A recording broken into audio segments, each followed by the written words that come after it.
Presiden Prabowo nunjukin kalau kita itu nggak cuma bisa deket sama salah satu kubu, kita bisa kerja sama sama semuanya, sama siapa aja, deket sama negara barat, tapi juga tetap bangun hubungan baik sama Rusia, Cina, dan negara-negara yang di luar orbit dari G7.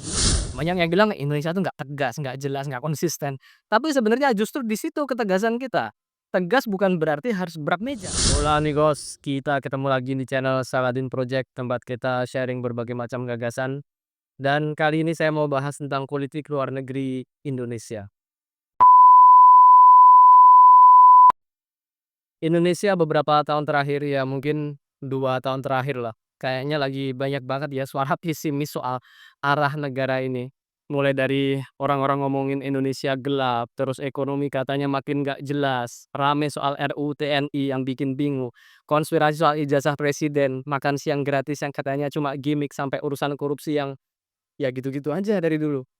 Bikin kita kadang-kadang jengkel sama negara ini. Tapi kali ini saya nggak mau bahas soal itu, bukan karena takut atau males ya, tapi karena sekarang saya pengen ngajak kalian lihat dari sisi yang lain.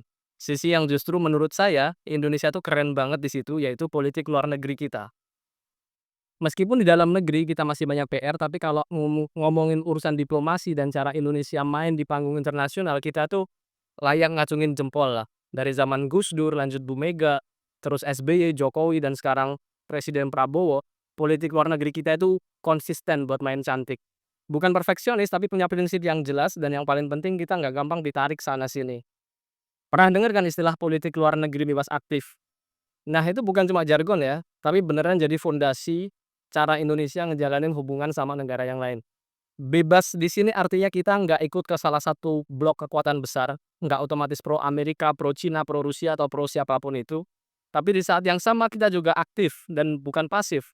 Kita ikutan nyuarain pendapat, nyari solusi, bahkan kadang jadi penengah di konflik antar negara. Dan kalian lihat sendiri, baru-baru ini Presiden Prabowo ketemu langsung sama Presiden Rusia, Mr. Putin, di Saint Petersburg, Rusia, tanggal 19 Juni kemarin. Kunjungan ini buat memperkuat hubungan antara kedua negara, ya ekonomi, militer, dan lain-lain lah. Mereka juga tanda tangan deklarasi kemitraan strategis antar negara. Bahkan Indonesia lewat sovereign wealth fund kita yaitu Danantara kerjasama bareng Russian Direct Investment Fund atau RDIF, yang hasilnya RDIF bakal invest ke Indonesia senilai 2 miliar euro atau kalau dikonversi sekitar 37,6 triliun rupiah. Duit sebanyak itu bakal masuk buat pengembangan sektor ekonomi, teknologi, pertanian, dan bahkan militer.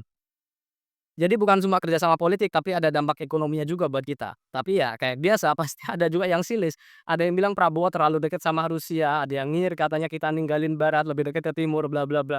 Tapi kalau kalian lihat dari kacamata yang lebih luas, sebenarnya ini kan bukan soal milih tim A, tim B.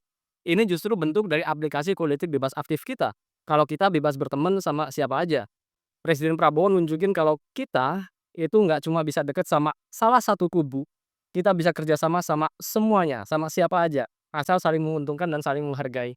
Jargonnya ya thousand friends, zero enemy. 1.000 kawan terlalu sedikit, satu musuh itu terlalu banyak. Dan Indonesia beneran nerapin itu. Kita buka pintu buat siapa aja, tapi tetap jaga harga diri. Kita bisa punya hubungan bagus sama Amerika, tapi juga ngobrol serius sama Rusia. Kita bisa duduk bareng Uni Eropa, tapi juga deket sama China dan juga India. Kita bisa bantu Palestina, tapi juga nggak sembarangan main klaim di konflik global.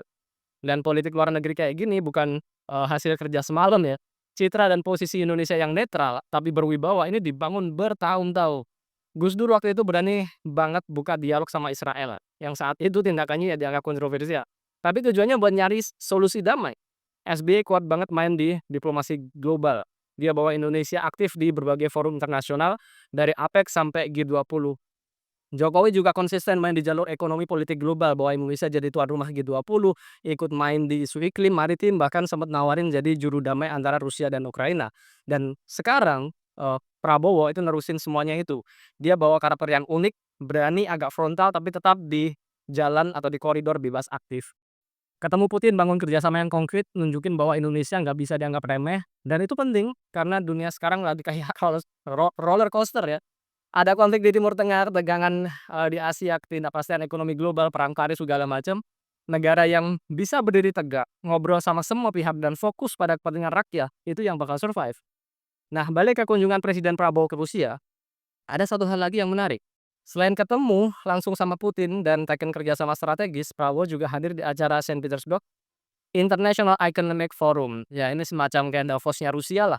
Tempat para pemimpin, pebisnis, ekonomi, dan politisi itu ngumpul di situ tukar pandangan sekaligus pamer rencana kerjasama. Dan yang menarik forum ini berlangsung di waktu yang hampir bersamaan sama undangan pertemuan G7, yaitu Forum Negara-Negara Industri Besar versi Barat. Nah, Prabowo nggak hadir di G7. Beliau bilang sih undangannya datangnya belakangan, jadi nggak bisa hadir. Tapi kalau kita lihat lebih dalam, ini bukan sekedar soal jadwal bentrok atau logistik. Ketidakhadiran Prabowo di G7 dan kehadirannya di Forum Ekonomi Rusia, ini tuh bisa kita lihat juga sebagai sebuah pesan bahwa Indonesia tuh nggak berat sebelah. Kita bisa deket sama negara barat tapi juga tetap bangun hubungan baik sama Rusia, Cina, dan negara-negara yang di luar orbit dari G7 ini. Dan ini penting banget karena di tengah dunia yang makin bipolar, yang satu makin pro Amerika Serikat dan Eropa, satu sisi makin solid ke blok Cina, Rusia. Indonesia itu tetap jaga posisi netral tapi aktif. Nggak ikut-ikutan ngotot dukung salah satu tapi juga nggak diem. Ini bukan soal takut ambil sikap tapi justru soal cerdas dalam bersikap. Dan ini bagian dari sikap juga. Termasuk juga waktu dunia lagi dipenuhi konflik mulai Rusia Ukraina, Israel Palestina, Israel Iran, India Pakistan sampai Korea Utara Korea Selatan. Indonesia selalu bisa memposisikan diri dengan baik dan bijak. Kita mengecam agresi yes. Kita dukung solusi damai jelas. Tapi kita nggak serta-merta kemudian musuhan. Apalagi main putus hubungan diplomatik atau dagang. Karena diplomasi itu memang bukan adu keras-kerasan. Diplomasi itu soal nyari jalan tengah, nyari titik temu, dan menjaga komunikasi tetap jalan meskipun lagi panas. Banyak yang bilang Indonesia tuh nggak tegas, nggak jelas, nggak konsisten. Tapi sebenarnya justru di situ ketegasan kita. Tegas bukan berarti harus berat meja, nah. Tegas itu artinya kita tetap pegang prinsip, tetap konsisten, tapi nggak asal konfrontasi. Karena kalau negara udah asal ambil sikap tanpa mikir jangka panjang, yang rugi siapa? Ya rakyat, lagi-lagi. Diplomasi itu beda kayak hidup bertetangga. Kita bisa nggak suka sama tetangga kita, karena suka nyetel dangdut jam 2 pagi misalnya, tapi kita nggak mungkin kan tiba-tiba ngelempar batu ke rumah dia, terus, ngasih surat pengusiran, yang ada malah malah tambah rame. Ya sama kayak hubungan antar negara. Dan kalau kita mau jujur, perjalanan Olive ke luar negeri Indonesia pasca reformasi itu cukup konsisten ya. Tiap presiden bawa gaya dan prioritasnya masing-masing. Tapi benang merahnya tetap netral, aktif, dan konstruktif. Waktu SBY misalnya, kita kuat banget di urusan diplomasi global. Beliau banyak hadir di forum-forum internasional dan citra Indonesia waktu itu naik banget. Kita dianggap sebagai suara moderat dunia ketiga, negara demokrasi muslim terbesar yang bisa jadi jembatan antara barat dan juga dunia Islam. Lanjut ke Jokowi, fokusnya agak beda memang. Jokowi lebih banyak, dorong diplomasi ekonomi, Indonesia aktif di G20, ASEAN, bahkan jadi tuan rumah KTT. Jokowi juga dorong penguatan poros maritim dunia dan aktif dorong kerjasama Indo-Pasifik. Selain itu, Indonesia juga mendorong kode etik soal Laut Cina Selatan lewat ASEAN. Di situ kita berusaha keras biar konflik antara Cina dan negara-negara ASEAN yang lain itu nggak makin parah. Kita main di wilayah yang abu-abu sebenarnya, tapi tetap punya prinsip. Dan sekarang Prabowo masuk, beliau punya gaya yang berbeda lagi, lebih lugas, lebih frontal, lebih tegas dalam gestur, tapi tetap nyambung ke garis besar politik luar negeri kita. Dia deket sama Rusia, iya. Tapi juga tetap bangun hubungan komunikasi sama India, Uni Emirat Arab, China, bahkan G7 juga tetap dijaga. Dan kerjasama yang baru aja diteken sama Rusia, ya itu bisa jadi salah satu cara untuk buka jalur baru buat investasi, teknologi, bahkan pertahanan di saat negara lain pada tutup pintu satu sama lain. Nah, di tengah banyaknya kritik soal kondisi dalam negeri mulai korupsi, birokrasi yang lambat, infrastruktur yang timpang, pungli di mana-mana. Ya kita paham sih kalau banyak orang capek dan skeptis. Dan saya juga. Kadang lihat berita rasanya pengen pencet tombol skip aja. Macet di mana-mana, listrik kadang masih suka mati, pelayanan publik masih aneh-aneh. Tapi di tengah semuanya itu, ya kita pikir kita tetap perlu kasih apresiasi buat hal-hal yang memang sudah berjalan dengan baik. Dan politik luar negeri itu salah satunya. Citra Indonesia di dunia internasional itu cukup kuat. Kita dikenal sebagai negara besar dari selatan yang menghormati hukum internasional, aktif di diplomasi dan konsisten menjaga stabilitas regional. Kita bukan negara agresif, kita bukan negara yang suka ikut campur, tapi kalau diajak ngomong soal perdamaian, kerjasama, pembangunan kolektif, kita selalu siap hadir dan ambil peran di situ. Dan dari semua kementerian yang ada ya menurut saya ya, Kementerian Luar Negeri ini bisa dibilang salah satu yang paling stabil dan punya performa yang bagus.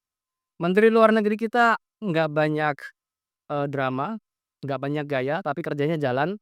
forum internasional, Indonesia selalu dapat tempat, suaranya dihargai dan posisinya juga nggak mudah digoyah. Meskipun kita bukan negara yang superpower, tapi posisi kita sebagai negara penengah, negara dengan reputasi damai dan terbuka itu sangat-sangat dihargai. Apakah itu sempurna? Ya pastinya enggak ya, namanya juga negara berkembang. Pasti banyak kekurangannya, tapi justru karena banyak yang belum beres di dalam negeri, kita butuh juga kekuatan di luar negeri. Karena diplomasi yang baik itu bukan cuma soal citra, tapi juga soal peluang. Peluang investasi, peluang ekspor, kerjasama riset, beasiswa, pertukaran budaya, dan yang lain-lain. So, kesimpulannya, politik luar negeri Indonesia itu cukup luas, tegas, dan strategis. Ya, bayangin aja, negara berpenduduk 275 juta lebih. Ini menjadi mitra Rusia, India, negara Afrika, teman baik sama negara Barat, tapi tetap jaga relasi dengan dunia Islam. Dan semua Dan berjalan di bawah satu prinsip, ya yaitu mungkin segitu bebas dulu dan obrolan kita aktif. kali ini. Semoga Jadi, kita semua nggak cuma dapat info meskipun baru, masih banyak hal tapi yang juga perlu makin dikoreksi dalam penasaran sama negeri, ya berbagai kita patut macam tema yang berbangga. lain, karena Dari dunia itu era lebih dari Soekarno sekedar sampai sekarang angka dan Prabowo, fakta, tapi Indonesia banyak terus kisah seru memperkuat yang citra nggak ada sebagai habisnya. negara besar yang Kalau dewasa kalian dalam suka sama konten diplomasi. ini, jangan lupa buat Ya meskipun era subscribe, Soekarno like, agak komen, dan belok-belok share biar dikit nggak ya. ketinggalan cerita-cerita seru yang lain.